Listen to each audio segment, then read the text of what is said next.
Next நம்ம என்ன seat போட போகிறோம் அப்படின்னு பார்த்தீங்கன்னா முளைக்கீரை போட போகிறோம். ஸோ முளைக்கீரை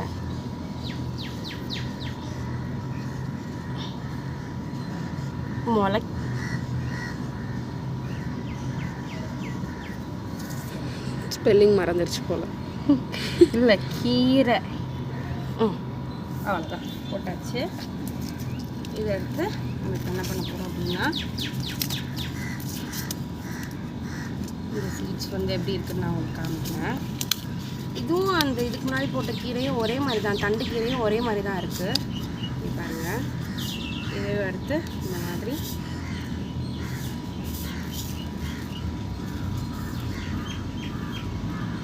போட்டாச்சா. போட்டுட்டு இது நான் ஒரே இடத்துல தெரியாமல் போட்டேன். இந்த மாதிரி நானும் பண்ணிக்கிறேன். எல்லா இடத்துக்கும் போன மாதிரி இருக்கும். ஸோ இது மேலே கொஞ்சம் போல் கீரைக்கு மேலே கொஞ்சம் மண் போட்டால் போதும். ஏன்னா அது பிடிச்சி வரணும்ல, கொஞ்சம் மண் எல்லா இடத்துலையும் போட்டுட்டு இந்த மாதிரி விட்டுட்டால் போதும். டன்.